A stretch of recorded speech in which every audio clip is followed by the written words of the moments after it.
Hi, Jeff Setzer here with Creation Family Ministries, a ministry begun in 2000 for the purpose of sharing creation and apologetics, that is, why we believe what we believe. Thank you for joining us for Day 2 of 12 Days of Truth as we share a variety of subjects leading up to Darwin Day on February 12th, a day that evolution believers celebrate their guy, Charles Darwin. But we're celebrating too. We're calling it Doubt Darwin Day, and we're presenting mind-boggling, awe-inspiring works of the great Creator, the God of the Bible, as we help folk doubt Darwin and believe God. Did you know that even Darwin doubted his own ideas? In his book, On the Origin of Species by Means of Natural Selection, or the Preservation of Favored Races and the Struggle for Life, he wrote, "If my theory be true, numberless intermediate varieties must assuredly have existed." Well, those numberless intermediate varieties have never been found. Let's consider some features and creatures of the woods. The bats who feed trees.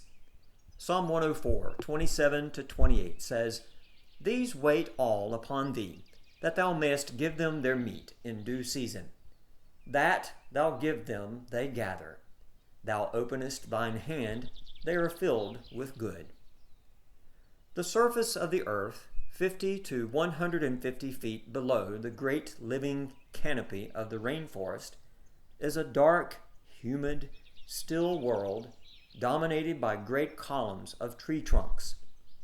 Within those trunks, and some of the giant hollow branches extending from them, lies the secret of the life of the canopy itself. A rainforest typically receives 12 or more feet of rain per year. That much rain washes out of the soil most of the nitrates needed by the trees for growth. What the trees need is a rich source of nitrates that is constantly being replaced. And that's where the bats come in. Typically, these huge trees are hollow inside. Many different kinds of creatures, including fruit bats, enter the hollow trees through various openings. Fruit bats find ideal daytime sleeping rooms inside the great hollow branches that extend like caverns from the hollow tree trunk. The accumulating layer of bat guano inside the tree itself is one of the richest sources of nitrates known.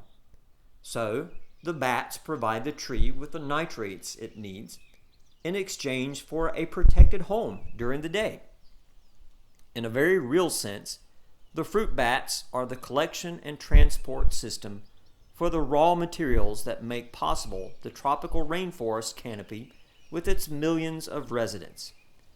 The Creator has devised an ingenious way to provide for the needs of many creatures. Truly, the Lord does provide all living things with their food in just the way they need it. Pet your houseplants. Romans 5:8. "But God commendeth his love toward us, in that while we were yet sinners, Christ died for us." Scientists have known since the 1970s that plants have feelings. Further research is showing not only more ways in which plants react to their environments, but also how plants respond to changes. Plants react to wind, rain, and even human touch.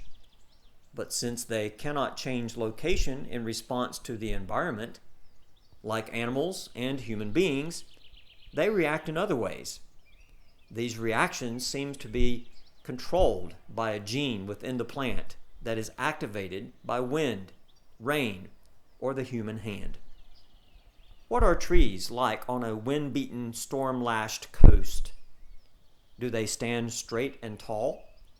No, they are often short and sturdy, perhaps even bent to stand against the storms. In a protected area, that same tree might have grown straight and tall, but the constant stress of wind and rain caused the tree to respond in this way. Scientists have found that the human touch on plant leaves can have the same effect as wind and rain. over a period of 3 weeks, plants that were touched twice a day were shorter and sturdier and up to half as tall as plants that weren't touched. One lesson is that if you have plants that are getting tall and leggy, you should take time each day to stroke the leaves. We should not be surprised to learn that plants respond to their surroundings and even to loving strokes. After all, they are the creation of God, who created human beings because He wanted someone to love.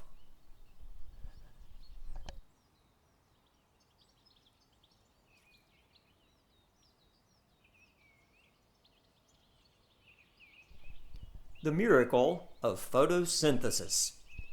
Genesis chapter 1, verse 30 says, "And to every beast of the earth, and to every fowl of the air, and to everything that creepeth upon the earth, wherein there is life, I have given every green herb for meat."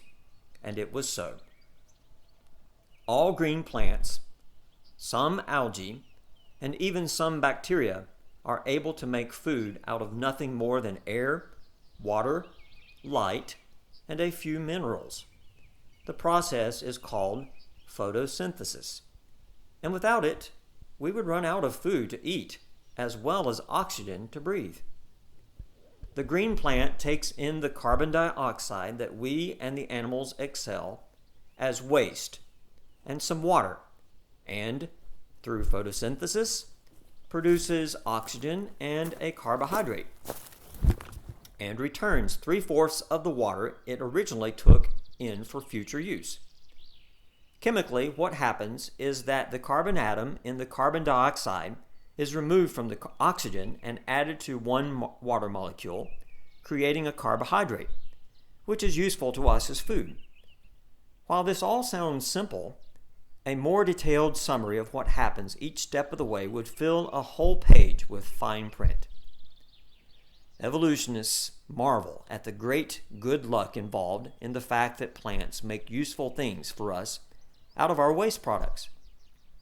We have grown in our appreciation of photosynthesis since scientists have tried to mimic the process in order to build a new kind of solar cell for use in space. While the plant converts nearly 100% of the light it receives into energy, our best human efforts have reached only 8% efficiency. So creationists ask, if the best human minds have produced only an 8% efficiency after years of work, how could no mind at all come up with nearly 100% efficiency, no matter how much time was involved?